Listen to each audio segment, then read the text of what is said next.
अस्सलाम वालेकुम वरहमतुल्लाहि वबरकातुहू। दोस्तों, आहियां अली हसन अब्बासी।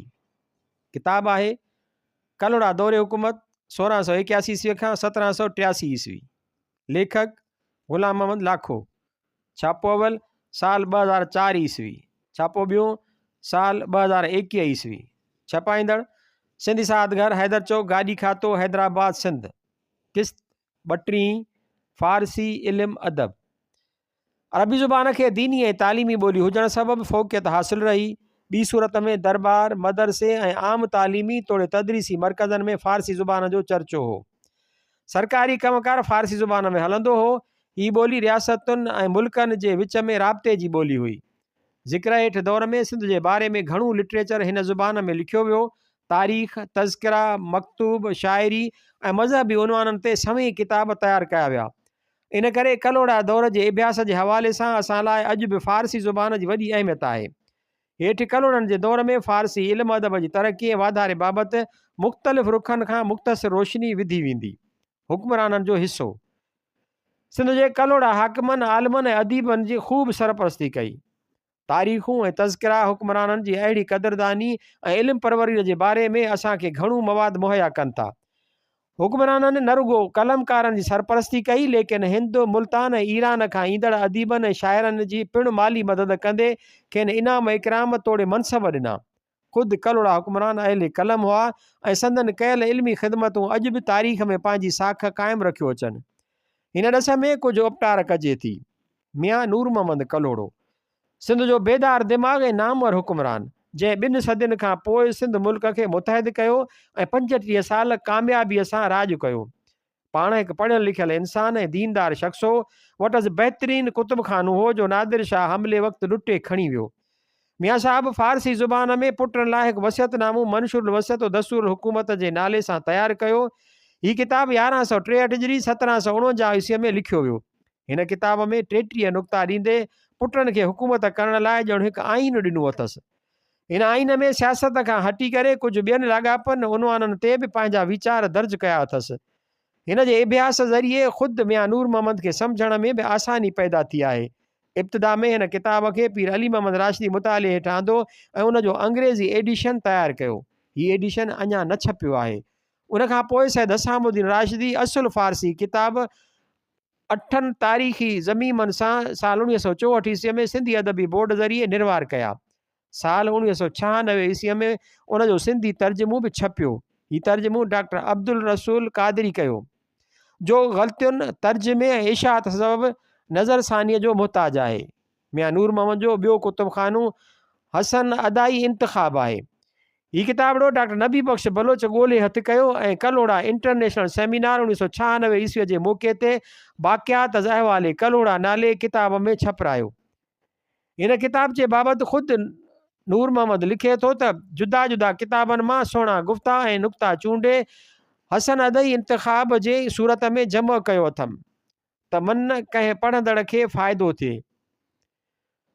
वाक़ियात अहवाले कलोड़ा मुक़दमो सिफ़ो 8। हिन किताब जो अभ्यास पिणु मियां नूर मोहम्मद जे ज़हनी सतह ऐं बुलंद किरदार वारी सोच जी अकासी करे थो। मियां मोहम्मद दाऊद मियां नूर मोहम्मद जो भाउ हो। इब्तिदा में ॿिन्ही में इक़्तिदार तां वेड़ बि थी। बाद में सुलह थियो। मोहम्मद दाऊद पोइ आलिमनि ऐं अदीबनि जी सुबत अख़्तियार कई। हिन जी वफ़ात ऐं मदफ़न बाबति इल्मु कोन्हे, पर असांखे ख़ातिरी आहे त हिन ख़ुदाबाद दादूअ में वफ़ात कई ऐं दफ़न बि उते थियो। मीर अली शरकाने मूजिबि मोहम्मद दाऊद अहले दिलि ऐं सख़ी अमीर हो। पाण सुठो शाइर ऐं तबीब बि हो। हिन वटि आलिम ऐं हकीम जाम ॾिठा विया। इस्फहान जो हकीम अब्दुल रज़ाक मुशरफ हिंदुस्तान खां मोटंदे वटसि पहुतो ऐं हिते ई सन 1127 हिजरी 1714 ईस्वीअ में जहान छॾियईं। मकालतुल शुअरा सिफ़ो 212 सिफ़ो 760 खां 761। मोहम्मद दाऊद जो हिकु किताब सैदुल मुराद फ़ी क़वानीनुल सयाद इल्मी दुनिया में मशहूरु थियो। हिन खे बाज़नामो बि सॾियो वञे थो। शिकार जे मौज़ूअ ते लिखियल ही किताब साल 1908 ईस्वीअ में कर्नल DC फिल्ट कुझु ज़मीमनि सां कलकते मां छपरायो हो। ग़ुलाम रसूल महर हिन किताब ते भरपूर तबसरो कंदे उन जी ख़ूब तारीफ़ कई आहे। तारीख़ कलोड़ा जुल्द ॿियो बाब 33। मियां मोहम्मद दाऊद पंहिंजे दौर जो हिकु वॾो तबीब बि हो। मौजूदा दौर में हिकु किताब तिब दाऊदी जो पतो पियो आहे। हीअ किताब रिसालनि जे हिकु मजमूए में सिफ़ो 106 खां 352 आहे, जो नेशनल म्यूज़ियम कराची NM 1976-39 में मौजूदु आहे। किताब में 31 बाब आहिनि। हर मर्ज़ ते अलॻि बाब में लिखंदे उनजो इलाज तजवीज़ कयो वियो आहे। डॉक्टर आरिफ नौशाही जंहिं हिन नुस्ख़े जो पतो लॻायो सो लिखे थो त हीउ चवणु ॾुखियो आहे त उनजो लिखंदड़ मियां दाऊद पाण आहे या वरी ही हकीम अब्दुल रज़ाक मुशर्रफ जी तालीफ़ आहे। फ़हरिस्त नुस्ख़ाई ख़ती फ़ारसी मौज़ाम अली पाकिस्तान कराची सिफ़ो 102 साल 1983 ईस्वी। सैयद हसामुद्दीन राशिदी मूजिबि तिब्बे दाऊदी ख़ुदि मियां मोहम्मद दाऊद जी तालीफ़ आहे ऐं कंहिं वक़्त में पीर पागार जे कुतुब ख़ाने पीर ॻोठ में उनजो नुस्ख़ो मौजूदु हो। ॻाल्हियूं ॻोठ वणनि जूं सिफ़ो 291। डॉक्टर नजम अल इस्लाम हिन दौर में तिब ते लिखियल हिकु वधीक तालीफ़ जो पतो लॻायो आहे। हीअ किताब सिंधाला जी सिंध यूनिवर्सिटीअ में आहे। डॉक्टर साहिबु उनखे मियां नूर मोहम्मद जी कावश सॾियो आहे। तहक़ीक़ सिफ़ो 446 खां 447 नंबर 7 साल 1993 ईस्वी। शोबो उर्दू सिंध यूनिवर्सिटी जामशोरो। बाबनि ऐं उनवाननि जी तरतीब खे ॾिसंदे असांजो ख़्यालु आहे त हीउ तिब दाऊदी जो हिकु वधीक नुस्ख़ो आहे। मोहम्मद अली आली मियां मोहम्मद दाऊद जो पुटु हो। नसर ऐं नज़्म में वॾी दस्तरस हुयसि। मीर अली शेर खाने हिन सां मुलाक़ात कई हुई। पाण बहितरीनु ख़ुशनवीस हो। गुफ़्तगूअ में बाताईंदो हो, पर शेर पढ़ंदो हो त महसूसु न थींदो हो। कान्य हिन जा कुझु शेर ॾिना आहिनि। मकालत शुरा सिफ़ो 394 395। हिन जे कंहिं मुस्तक़िल तसनीफ़ जो अञा पतो न पियो आहे। मोहम्मद सरफराज़ कलोड़ो मियां नूर मोहम्मद जो पोटो ऐं मियां ग़ुलाम शाह जो पुटु हो। वालिद जी वफ़ात 1186 हिजरी 1772 ईस्वीअ खां पोइ सिंध जो वाली बणियो। अञा नौजवान हो। दरबार जे मसलहतुनि खे सम्झी न सघियो ऐं दरबारी साज़िशुनि जे वकड़ में अची सन 1189 हिजरी 1775 ईस्वीअ में इक़्तिदार विञाए वेठो। सरफराज़ सियासी मैदान खां अलावा कादुल कलाम शाइर हो। हिन सिंधी उर्दू ऐं फ़ारसीअ में शेर चयो आहे। डॉक्टर ख़िज़र नौशाही साहिबु सरफराज़ जी शाइरीअ ते हिन तरह राय ॾिनी आहे। सरफराज़ फ़ारसीअ जो कादुल कलाम शाइर हो। हर सिन्फ़ में तब आज़माई कयाई। हमद, नात, मनकबत, मसनवी ऐं रुबाई खां अलावा तारीख़ी कता बि चयाई। फ़न ऐं फ़िक्र में बुलंद हो। हिन जे कलाम में सूफ़ियुनि वारो रंग बि ॾिसिजे थो। ग़ज़ल में हाफ़िज़ जे मकतब जे वेझो ॾिसिजे थो। हाफ़िज़ खे एतिरो त क़रीब आहे जो हर ग़ज़ल में हाफ़िज़ जो रंग नुमायां ॾिसण में अचे थो। हिन जे शेर खे ॾिसी खेसि फ़ारसीअ जो चङो न पर सुठो शाइर चवण में हबक न करणु खपे। कुलियात सरफराज़ मुक़दमो सिफ़ो 28 खां 32। सरफराज़ जो फ़ारसी कलाम डॉक्टर ख़िज़र नौशाही साहिबु निहायत सलीक़े सां एडिट कयो ऐं कलोड़ा इंटरनेशनल सेमिनार जे मौक़े ते जनाब याकूब अली ज़रदारीअ जे तवजु सां साल 1996 ईस्वीअ में कुलियात सरफराज़ जे नाले सां शाया थियो। आख़िर में शाइर जो दस्तयाब उर्दू ऐं सिंधी शेर बि ॾिनो वियो आहे। तारीख़ नवेसी कलोड़नि जे दौर में फ़ारसी ज़ुबान में तारीख़ नवेसी जारी रही। उनजो घणो तालुक़ सिंध जे इतिहास सां ॾिसिजे थो। हुक्मराननि हिन फ़न जी मुनासिब सरपरस्ती कई ऐं आलिमनि खे तारीख़ लिखण ते जस ॾिनी। हिन ॾिस में मियां नूर मोहम्मद ऐं मियां ग़ुलाम शाह जो ज़िक्र ख़ासि तरह सां कयो वञे थो। ज़िक्र हेठि ज़माने में लिखियल तारीख़ी किताबनि जो अहवाल हिन तरह आहे। नामाए नग़्ज़ हिन जो मुसनिफ़ बाग़ अली ख़ाइफ़ सिंधी आहे। मुसनिफ़ बाबति वधीक इल्मु कोन्हे। बाग़ अलीअ जो तालुक़ मियां नूर मोहम्मद जे दरबार सां हो। हिन कलोड़नि जी तारीख़ नज़्म में शाह नामे ऐं सिकंदर नामे जी तर्ज़ ते सन 1155 हिजरी 1742 ईस्वी में लिखी मुकमल कई, लेकिन पोइ बि उन में वाधारो कंदो रहियो। कलोड़नि जी तारीख़ में हिन किताब जी वॾी अहमियत आहे। ग़ुलाम रसूल महर तारीख़ कलोड़ा तयारु कंदे हिन किताब मां घणी मदद वरिती आहे। हीअ किताब नामा नग़्ज़ अञा न छपियो आहे ऐं न वरी उनजो तर्जुमो या ख़ुलासो बि शाया थियो आहे। असुलु किताब सिंध सूबाई लाइब्रेरीअ में हो, जॾहिं त असुल तां हिकु नक़ल सिंधी अदबी बोर्ड बि करायो हो। मकली नामा हिन किताब जे मुसनिफ़ मीर अली शेर काने जो तालिक़ ठटे शहर सां हो। सन 1140 हिजरी 1727 ईस्वी में ॼाओ। कलोड़नि जो दौर आख़िर ताईं ॾिठाई। हिन जी वफ़ात 1203 हिजरी 1788 ईस्वी में थी। हिन खे मकली ते पंहिंजे ख़ानदानी क़ब्रिस्तान में दफ़न कयो वियो। मीर कान्य खे सिंध जे हुक्मरान मियां ग़ुलाम शाह कलोड़े तारीख़ लिखण लाइ मुक़ररु कयो।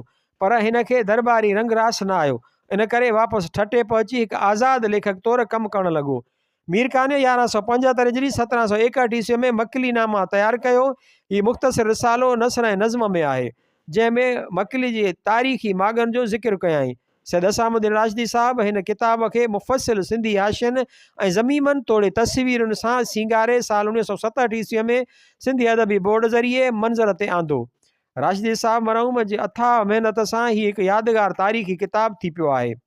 तहफ़तुल कलाम हिन किताब जो मुसनिफ़ पिणु मीर अली शेर कान्हे आहे। पाण हीअ किताब 3 जुल्दनि में तयारु कयाई। 3 जुल्द सिंध जे तारीख़ जे बारे में आहे। हिन किताब में राय ख़ानदान खां वठी कलोड़नि जी तारीख़ मियां सरफराज़ ताईं सिंध जे इतिहास खे निर्वार कयाई। बाद में सिंध जे शहरनि ऐं मशाइरनि जो अहवाल बि ॾिनो अथसि। इन करे किताब जी अहमियत में घणो इज़ाफ़ो थियो। हीअ किताब 1181 हिजरी 1767 ईस्वीअ में तयारु थियो, लेकिन पोइ बि उन में वाधारा थींदा रहिया। तहफ़तुल कलाम जो 3 जुल्द मतबा नासिरी दिल्ली वारनि सन 1304 हिजरी 1886 ईस्वीअ में छपियो हो। उन जे आधार ते सिंधी अदबी बोर्ड साल 1957 ईस्वीअ में उन जो सिंधी तर्जुमो छपरायो। हीउ तर्जुमो मखदूम अमीर अहमद साहिबु कयो। अख्तर रिज़वीअ जो उर्दू तर्जुमो बि पधिरो थियो। सैयद असामुद्दीन राशिदी तहफ़तुल कलाम जे 3 जुल्द खे घणी महिनत सां एडिट कयो, जो वॾे एहतमाम सां 1971 ईस्वीअ में सिंधी अदबी बोर्ड जे तरफ़ां छपजी ज़ाहिर थियो। हिन में सिर्फ़ु तारीख़ वारो हिसो अची सघियो आहे, जॾहिं त शहरनि ऐं मशाइरनि जो अहवाल रहिजी वियो। मीर अली शेर काने हीअ किताब लिखी ख़ासि करे कलोड़नि जी तारीख़ खे महफ़ूज़ कयो। ॿिए सूरत में असीं हिन दौर बाबति ठोस मवाद हासिल करण खां महरूम रहिजी वञूं हा। काने ख़ासि कलोड़नि जी तारीख़ ते 3 किताब लिखिया: तारीख़ अब्बासिया नसर, तारीख़ अब्बासिया नज़म, लबे तारीख़ कलोड़ा, ॻाल्हियूं ॻोठ वणनि जूं, अहवाल मीर अली शेर कान्य। ही 3 किताब गुम थियल आहिनि, इन करे उन्हनि बाबति वधीक कुझु चई नथो सघिजे। नगीरान सिंध ही किताब मियां अतुर ख़ान जी निगरानीअ में तयारु थियो। हीअ मुख़्तलिफ़ उनवाननि ते हिकु मुफ़सिल किताब आहे, जो 12 जुल्दनि ते पखिड़ियल चयो वञे थो। हिन किताब जो अॼु ताईं मुतालियो न थियो आहे। डॉक्टर अब्दुल करीम संदीले मरहूम जे कुतुब खाने में उन जी कापी मौजूदु हुई। रिसालो मेरान नंबर 4 साल 1986 ईस्वी, हाशियो सिफ़ो 66। कसीदा ब मदह अब्दुल नबी, बकार जे सैद मीर अली शाह शाइक ही कसीदो में अब्दुल नबीअ जे शान में लिखियो। हीउ हिकु तारीख़ी कसीदो आहे, जंहिं ज़रिए कलोड़नि जे दौर बाबति घणो मवाद मिले थो। ॻाल्हियूं ॻोठ वणनि जूं सिफ़ो 743 शाइक जी यादगार काविश अञा न छपी आहे। तज़किरा नवेसी कलोड़नि जे दौर में इल्मु अदब जे ॿियनि शोबनि वांगुरु तज़किराती अदब लिखजण जो सिलसिलो पिणु जारी रहियो। उनवाननि में वधीक वुसत पैदा थी, शाइरनि जा तज़किरा लिखिया विया ऐं पिणु सूफ़ियुनि बाबति लिटरेचर पैदा थियो। तज़किरनि लिखंदे हिकु त औलियान जे बारे में इनफ़रादी किताब तयारु थिया, ॿियो त तज़किराती अदब खे हिकु शहर ताईं बि महदूद कयो वियो। हूअं त ॿिया बि कई तज़किरा नवीस मौजूदु हुआ, लेकिन हिन ॾस में वरी बि मीर अली शेर कान्य जो नालो वॾी अहमियत रखे थो। कुझु तज़किरनि जो मुख़्तसिर ज़िक्र हेठि ॾिजे थो। लतीफ़तुल तहक़ीक़ सैयद रफ़ीक अली हुसैनी पिशनगी कच्छ सां तालुक़ु रखंदड़ हो। हीउ तज़किरो लवारियात जे सिलसिले जी बुनियादी कड़ी आहे, जो सन 1120 हिजरी 1708 ईस्वीअ में लिखियो वियो। हिन जा उर्दू ऐं सिंधी तर्जुमा छपजी चुका आहिनि। मारुफ़ुल अनवार ठटे जे मोहम्मद सालिह बिन मुला ज़करिया सन 1140 हिजरी 1727 ईस्वीअ में हीउ तज़किरो लिखियो। हिन जो तालुक़ु ठटे जे पीर मुराद शिराज़ी वफ़ात 893 हिजरी जी सवानीअ सां आहे। उन खां अलावा बि उन में काफ़ी मवाद मौजूदु आहे। कुल 12 बाबनि ते मुश्तमिल हीउ तज़किरो अञा न छपियो आहे। ॻाल्हियूं ॻोठ वणनि जूं 791 खां 792। यदे बेज़ा शाइरनि जो हीउ तज़किरो मीर ग़ुलाम अली आज़ाद बलग्रामी तयारु कयो। मीर साहिब जो नानू सैयद अब्दुल जलील ऐं मामू सैयद मोहम्मद बखर ऐं सेवण में मुग़ल उहिदेदार रहिया। मीर ग़ुलाम अली सेवण में मामे जे पारां 4 साल 1143 हिजरी खां 1147 हिजरी ईस्वीअ ताईं उहिदेदार रहियो। हिते रहंदे पाण सन 1145 हिजरी 1732 ईस्वीअ में फ़ारसी शाइरनि जो तज़किरो यदे बेज़ा जे नाले सां तयारु कयाई। डॉक्टर अली रज़ा नकवी तज़किरा नवेसी फ़ारसी दर हिंदू पाकिस्तान सिफ़ो 271 273। हीउ तज़किरो अञा न छपियो आहे। आज़ाद बलग्रामी नंढे खंड जो मशहूरु आलिम अहले कलम थी गुज़रियो आहे। मकालतुल शुअरा। हूअं त सिंध में हिन खां अॻु फ़ारसी गो शाइरनि जा चंद तज़किरा लिखिया विया, लेकिन हक़ीक़ी तरह सिंध जे फ़ारसी शाइरनि जे अभ्यास लाइ मकालतुल शुअरा खे वॾी अहमियत हासिलु आहे। मीर अली शेर कान्य ही तज़किरो 1174 हिजरी 1760 ईस्वीअ में लिखी मुकमिल कयो। कान्य खे ही तज़किरो लिखण लाइ जन किताबनि उत्साहियो, उन्हनि में आज़ाद जो तज़किरो यदे बेज़ा घणी अहमियत रखे थो। कान्य जे हिन किताब ज़रिए सिंध जे 5 सदियुनि जी अदबी तारीख़ महफ़ूज़ थी आहे। अदब खां सवाइ असांजे सियासी तमदुनी ऐं इल्मी इतिहास जी अभ्यास में पिणु हिन तज़किरे जी वॾी अहमियत आहे। ॻाल्हियूं ॻोठ वणनि जूं सिफ़ो 741। सैयद असामुद्दीन राशिदी हिन तज़किरे खे वॾी महिनत ऐं मुहबत सां एडिट करे सिंधी अदबी बोर्ड ज़रिए साल 1957 ईस्वीअ में शाया करायो। तहफ़तुल ताहिरीन शेख मोहम्मद आज़म सन 1190 हिजरी 1776 ईस्वीअ में ही तज़किरो तयारु कयो। हिक हिसे में मकली ऐं ॿिए हिसे में ठटे में मदफ़ून सूफ़ियुनि जो अहवाल कलमबंद कयो वियो आहे। आगा बदर आलम दुरानी साहिब जी कोशिश सां साल 1956 ईस्वीअ में फ़ारसी एडिशन पधिरो थियो। मौलाना अब्दुल रसूल क़ादरी उन जो सिंधी तर्जुमो साल 1990 ईस्वीअ में शाया कयो। ॿई एडिशन सिंधी अदबी बोर्ड ज़ाहिर कया। मयार सालकान तरीक़त हिन अहम तज़किरे जो लिखंदड़ मीर अली शेर कान्य आहे। हीउ तज़किरो सन 1202 हिजरी 1787 ईस्वीअ में तयारु थियो। मीर साहब जे साम्हूं 12वीं सदी ख़तमु थी ऐं 13वीं सदी शुरू थी। इन तरह पाण आरिफ़ीन ओलियान सूफ़ियुनि ऐं दरवेशनि जे हिन तज़किरे खे 12 मयार बाबनि में तक़सीम करे लिखियाई ऐं हर सदीअ जे मशाइरनि जो जुदागाना मयार क़ाइमु कयाई। जेतोणीक ज़िक्र थियल सूफ़ियुनि जो वॾो तादाद इस्लामी दुनिया सां तालुक़ रखे थो, उन हूंदे बि सिंध जे सूफ़ियुनि बाबति सदीवार पेराइतो अहवाल लिखी मीर साहब असांजी तारीख़ जे हिन अहम बाब खे महफ़ूज़ कयो आहे। ॻाल्हियूं ॻोठ वणनि जूं सिफ़ो 558। दुनिया में हिन तज़किरे जो वाहिद कलमी नुस्ख़ो ब्रिटिश लाइब्रेरी में मौजूदु आहे, जंहिंमें 1760 सूफ़ियुनि जो ज़िक्र थियो आहे। उन नुस्ख़े खे बुनियादु बनाए डॉक्टर ख़िज़र नौशाही मयार सालकान तरीक़त खे एडिट करे सन 2000 ईस्वीअ में साहन पाल शरीफ़ पंजाब मां शाया कयो आहे। मदहनाम सिंध मखदूम मोहम्मद हाशिम ठटवी सिंध जे साराह में ही तज़किरो लिखियो। मुसनिफ़ जे दौर में अब्दुल रऊफ़ नाले हिकु अफ़गान सिंध मुल्क जे ख़िलाफ़ को किताबु लिखियो। जॾहिं ठटवी बुज़ुर्ग उहो किताबु पढ़ियो तॾहिं उन अफ़गान खे जवाबु ॾियण लाइ मदहनामा सिंध लिखी पधिरो कयाई। मौलाना मोहम्मद इदरीस डायरी साल 1991 ईस्वीअ में हिन तज़किरे जो सिंधी तर्जुमो छपरायो आहे। असुल फ़ारसी किताब जी कलमी कापी सिंधी अदबी बोर्ड में मौजूदु आहे। सैयद असामुद्दीन राशिदी साहब जे ख़्याल में ही तसनीफ़ मखदूम मोहम्मद हाशिम बजाए कंहिं ॿिए मुसनिफ़ जी आहे।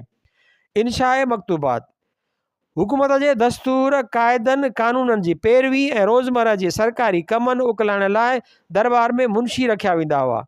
कलोननि जे दौर में फ़ारसी दफ़्तरी ॿोली हुई, इन करे हिन ज़ुबान में महारत रखंदड़ मुंशियुनि जो वॾो तादाद सरकारी कमु उकलाइण वास्ते मुक़ररु कयो वियो। उन्हनि लाइक़ु मुंशियुनि हुक्मराननि जे हुकुमनि हेठि बादशाहनि अमलदारनि ऐं कारिंदनि खे ख़त लिखिया। उहे ख़त उन दौर में या कुझु वक़्त खां पोइ मुरतब थी किताबी सूरत में महफ़ूज़ थिया। ज़िक्र हेठि दौर में ज़ाती नोयत जा ख़त या इल्मी क़िस्म जा मकतूबात पिणु तरतीब हेठि आया। कुझु मकतूबात जो ज़िक्र कजे थो। गुलदस्ताए नोरस बहार वक़्त जी वॾी इनशा निगार मुंशी अब्दुल रऊफ़ जी सरकारी ख़तनि जो मजमू आहे। गुलदस्ताए हमेशा बहार साॻे अब्दुल रऊफ़ जे इनशा जो ॿियो किताबु आहे। अब्दुल रऊफ़ जे असलूब ऐं ज़ुबान ते दस्तरस जी वॾी वाखाण थी आहे। मुतालियो सिंध जो सिफ़ो 120-121 डॉक्टर एम सलीम अख्तर जो मकालो। इनशा तारद शेवकराम अतारद जो तालुक़ु मियां ग़ुलाम शाह ऐं मियां सरफराज़ जे दरबार सां हो। अब्दुल रऊफ़ खां पोइ शेवकराम जे इनशा जी घणी तारीफ़ थी आहे। ॻाल्हियूं मुंहिंजे सिंध जूं सिफ़ो 152-153। रकाइम कराइम मीर अब्दुल करीम अमीर ख़ानीअ जो तालुक़ु औरंगज़ेब जे दरबार सां रहियो। मीर साहब जा लिखियल ख़त बाद में संदसि पुटु सैयद अशरफ ख़ान सन 1154 हिजरी 1741 ईस्वी में मुरतब कया। सैयद मोहम्मद अज़ीज़ुद्दीन जे सही सां ख़तनि जो ही मजमूओ साल 1990 ईस्वीअ में दिल्लीअ मां छपियो आहे। मकतूबात अलवी शाह फ़कीरुल्लाह अलवीअ जो ज़िक्र मथे अची चुको आहे। शाह साहब वक़्त जे हाकिमनि बादशाहनि ऐं आलमनि खे ख़त लिखिया, उन बाद में मुरतब थिया ऐं आगाटो लाहौर मां मकतूबात शाह फ़कीरुल्लाह अलवी जे नाले सां शाया पिणु थिया। मकतूबात जे हिन जुल्द में कुझु ख़त अरबी ज़ुबान में पिण आहिनि। शाह साहब जे ख़तनि जो इंतिख़ाब ऐं अरबी ख़तनि जो फ़ारसी तर्जुमो अब्दुल्ला समंदर ग़ोरियानी कयो, जंहिंखे काबुल मां वज़ारत तालीम 1981 ईस्वीअ में शाया कयो वियो। मकतूबात शरीफ़ वक़्त जे नामर आलिम काज़ी ऐं पीर तरीक़त मियां काज़ी अहमद दमाई वफ़ात 1223 हिजरी जे 38 ख़तनि जो ही मजमूओ डॉक्टर मोहम्मद मसूद अहमद कराची मां 1997 ईस्वी में छपियो आहे। इनशाए अबरी इब्राहिम जो तालिक़ सेवण सां हो। संदसि ख़तनि जा 3 मजमूआ इनशाए अबरी जे नाले सां तयारु थिया। साॻियो किताब सिफ़ो 155 156। इनशाए कान्य मीर अली शेर कान्य जे ख़तनि जो नामुकमिल नुस्ख़ो सिंधी अदबी बोर्ड में मौजूदु आहे। ॻाल्हियूं ॻोठ वणनि जूं सिफ़ो 561। हिन दौर में ख़तनि जा 4 मुतफ़रक़ा किताब पिणु हिन तरह मुरतब थिया। इनशाए अनवारुल हक़, मुश्ताकी, तारीख़ इनशाए दौलत राय ऐं ख़ुलासतुल मकतूबात। मुतरफ़िका मौज़ू करोड़नि जे दौर में आलिमनि रुगो तज़किरा तारीख़ सवान्य ऐं इनशा में कलम जा जोहर न ॾेखारिया। हक़ीक़त में हिन दौर अंदरि फ़ारसी ज़ुबान में जुदा जुदा उनवाननि ते सवें किताब लिखिया विया। हिन ॾस में मज़हबी उलूम, इस्लामी तारीख़, तफ़सीर, तसौफ़, सीरत, इख़लाक़ियात, मौसीकी, शिकार, जाग्राफ़ी, कामूस, ग्रामर, ॿोली, तिब ऐं रमल जहिड़नि उनवाननि ते वॾे तादाद में लिटरेचर तयारु थियो। उन्हनि मां अॼु अक्सर तसनीफ़ूं ज़ाया थी वियूं आहिनि ऐं उन्हनि जा नाला रुगो तज़किरनि में वञी बचिया आहिनि। के किताब अणछपियल हालत में ख़ानगी ऐं सरकारी कुतुबखाननि में मौजूदु आहिनि। कुझु किताब छपिया आहिनि त कनि किताबनि ते यूनिवर्सिटियुनि में डॉक्टरेट जा मक़ाला तयारु थी रहिया आहिनि। अहिड़नि किताबनि जे लेखकनि मां कुझु त मशहूरु आहिनि, लेकिन कुझु लिखंदड़नि जो तालुक़ु ॿराड़ियुनि ऐं नंढनि शहरनि सां हो। इन करे अदबी तज़किरनि में संदन ज़िक्र न थियो आहे। तवालत जे ख़ौफ़ खां असीं अहिड़ियुनि तसनीफ़ुनि जो ज़िक्र करण बजाए अदब जे मुख्य सिन्फ़ शाइरीअ तरफ़ अचूं था। फ़ारसी शाइरी करोड़नि जे दौर में नसर सां गॾु फ़ारसी शाइरी पिणु उरूज ते ॾिसिजे थी। ॾेही शाइरनि सां गॾु परॾेही शाइरनि जो बि वॾो अंगु ॾिसिजे थो। जन ज़िक्र हेठि दौर में फ़ारसी शहर जी ख़ूब आबियारी कई। ईरानी शाइर हिंद वञण खां अॻु में सिंध में क़याम कंदा हुआ या वरी हिंदुस्तान खां वापसि ईरान वेंदे हिते मुख़्तसर अरसे लाइ तरसंदा हुआ। लेकिन जन ईरानी शाइरनि सिंध में रिहाइश अख़्तियार कई। उन्हनि खे हाकिमनि ऐं अमलदारनि जी ख़ूब सरपरस्ती हासिलु थी। शाइरनि फ़ारसी ज़ुबान में शहर चवंदे वक़्त जे राइज सनफ़ुनि ते ख़ूब तब आज़माई कई। उन्हनि ग़ज़ल, मसनवी, रुबाई ऐं क़सीदे में घणा जोहर ॾेखारिया। क़ताए तारीख़ बि चयाऊं त मक़ामी या ॿाहिरें क़िसनि ते बि मश्क कयाऊं। असीं हिते कुझु नामियारनि शाइरनि जो सरसरी ज़िक्र कंदासीं। मोहसिन ठटवी हिन दौर जो आला पाए जो शाइर थी गुज़रियो आहे। नामवर मुहक़िक़ ग़ुलाम रसूल महर लिखे थो त हू न फ़क़ति कलोड़नि जे दौर जो बल्कि समूरी सिंध जो हर दौर जो बहितरीनु फ़ारसी गो शाइर आहे। तारीख़ कलोड़ा जुल्द ॿियों सिफ़ो 919। इब्तिदा में मुग़ल नवाबनि खे वेझो रहियो। बाद में मियां नूर मोहम्मद जी कुर्बत हासिलु थियसि। उन हूंदे बि सॼी ज़िंदगी तकलीफ़ुनि में गुज़ारियई। 20 शवाल 1163 हिजरी 11 सेप्टेम्बर 1750 ईस्वीअ ते 42 सालनि जी ॼमार में फ़ौत थी वियो। मक़ालतुल शुअरा सिफ़ो 735। मोहम्मद हबीबुल्लाह रुशदी दीवान मोहसिन एडिट कयो जो सिंधी अदबी बोर्ड 1963 ईस्वीअ में शाया कयो। मीर अली शेर कान्य मशहूरु तारीख़दान ऐं तज़किरा निगार। मीर कान्य वक़्त जो शाइर बि हो। ग़ुलाम रसूल महर खेसि विचोले दर्जे जो शाइर सॼो आहे। तारीख़ कलोड़ा जुल्द ॿियों सिफ़ो 929। कान्य जो मुकमिल शाइरी ज़ख़ीरो अञा न छपियो आहे। सैयद असामुद्दीन राशिदी संदसि मुख़्तसर कलाम मसनवियात तो क़साइद कान्य जे नाले सां सिंधी अदबी बोर्ड ज़रिए 1961 ईस्वीअ में छपियो आहे। मीर जानुल्ला शाह रिज़वी रोड़ीअ जो हो। सूफ़ी शाह इनायत जो पैरोकार मीर जानुल्ला शाह वक़्त जो सुठो शाइर थी गुज़रियो। हिन जे शहर में ख़्याल जी पुख़्तगी, तसौफ़ जी गहराई ऐं रूहानी रमज़ुनि जहिड़ा उनवान छायल आहिनि। पारसी गोयान हिंदू सिंध सिफ़ो 201। मीर साहब 1167 हिजरी 1754 ईस्वीअ में फ़ौत थियो। डॉक्टर मोहम्मद इसाक़ अबड़े दीवान मीर एडिट कयो। हीउ दीवान सखर हिस्टोरिकल सोसाइटी 201 ईस्वीअ में छपियो आहे। शेवकराम अतारद ठटे जो रहाकू शेवकराम मियाँ ग़ुलाम शाह ऐं मियाँ सरफराज़ जे दौर में मुंशी थी रहियो। शहर सुखन में मोहम्मद मोहसिन जो शागिर्द ऐं कान्य जो दोस्त हो। डॉक्टर सदा रंगाणी हिन खे शाइर शीरी ज़ुबान सॼो आहे। हिन जी वफ़ात 1195 हिजरी 1781 ईस्वीअ में थी। मीरकाने हिन खे मीर जान शाह रिज़वी बखरी लिखियो आहे तहफ़तुल कलाम, साॻियो किताब सिफ़ो 211। ताज़ो सैद ख़िज़र नौशाही हिन जो शहर मुरतब कयो आहे जो तबात हेठि आहे। मोहम्मद पनाह रिजा ठटे जो रहाकू मीर हैदरदीन अबू तुराब कामिल जो शागिर्द ऐं मीर कान्या जो दोस्त हो। रिजा खे वज़ीर आज़म मीर मतारे जे सरफरस्ती हासिल रही। हिन खे तारीख़ी कथा चवण जो वॾो ढंग हो। कान्हे संदसि शहर ऐं शख़्सियत खे ख़ूब सारायो आहे। मकालातुल शुरा सिफ़ो 224। हिन जो दीवान मुरतब थियो जो पोइ गुम थी वियो। पाण सन 1197 हिजरी 1782 ईस्वी में वफ़ात करे वियो। तज़किरा अमीर ख़ानी सिफ़ो 227। मीर नजमुद्दीन इज़लत रिज़वी सैयद हो, मखदूम मोहम्मद मुइन जो भाणेजो ऐं शागिर्द हो। संदसि वफ़ात 1160 हिजरी 1747 ईस्वी में थी। पंजाब यूनिवर्सिटी लाहौर में संदसि दीवान मौजूदु आहे, जंहिंखे साम्हूं रखी डॉक्टर ज़हूरुद्दीन अहमद हिन जे कलाम ते तबसरो कयो आहे। पाकिस्तान में फ़ारसी अदब उर्दू सिफ़ो 758 खां 762। सिंधी अदबी बोर्ड हिन जो दीवान एडिट करायो हो जो अञा न छपियो आहे। मखदूम मोहम्मद मुइन तस्लीम वक़्त जो मशहूरु आलिम उस्ताद ऐं अदीब हो, जंहिं सन 1161 हिजरी 1748 ईस्वी में वफ़ात कई। पाण शहर बि चवंदो हो। फ़ारसीअ में तस्लीम ऐं हिंदीअ में बैरागी तख़ल्लुस कंदो हो। मीरकाने पंहिंजे तज़किरे में हिन जी शाइरी ॾिनी आहे। मकालत शुरा सिफ़ो 121 159 खां 129। मीर हैदरदीन अबू तुराब कामिल उर्दू सिंधी ऐं फ़ारसी ॿोलियुनि में कसीर शेर चयाईं। कान्य ऐं राजा जो उस्ताद हो। राजा जे 10 ब्याज़ ॾिनाई त संदसि दीवान मुरतब करे राजा खे 10 ब्याज़ ॾिनाई त संदसि दीवान मुरतब करे, लेकिन अॼु सूदो हिन जे दीवान जो पतो न पियो आहे। वफ़ात सन 1164 हिजरी 1750 ईस्वी में कयाईं। तज़किरा अमीर ख़ानी सिफ़ो 223 खां 252। मीर अबू बक्का बहरोर अली ठटे जे सब्ज़ वारी ख़ानदान जो फ़र्द हो। पाण बि कान्या ऐं राजा वांगुरु कामिल जो शागिर्द हो। फ़ारसी शहर में हिकु दीवान यादगार छॾियाईं। साॻियो किताब सिफ़ो 228। ग़ुलाम अली मदा मथे ज़िक्र थियल शाइर मोहसिन जो पुटु हो। चङो शाइर थी गुज़रियो। हिन खे मियां सरफराज़ जी कुर्बत हासिल रही। मदा जी हयाती ऐं शहर ते सैद ख़िज़र नौशाही नई रोशनी विधी आहे। पाकिस्तान हिस्टोरिकल सोसाइटी जनरल अप्रैल 1993 ईस्वी कराची। मिर्ज़ा ग़ुलाम अली मोमिन ठटे जो रवासी हो। घणो पढ़ियल न हो, लेकिन शहर सुठो चवंदो हो। ग़ज़लनि जो दीवान छॾियाईं। पर्शियन पोएट्स ऑफ सिंध सिफ़ो 120।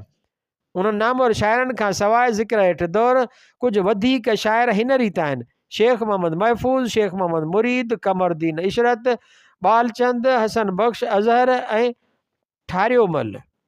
साॻियो किताब सिफ़ो 118, सिफ़ो 120, सिफ़ो 134, सिफ़ो 147।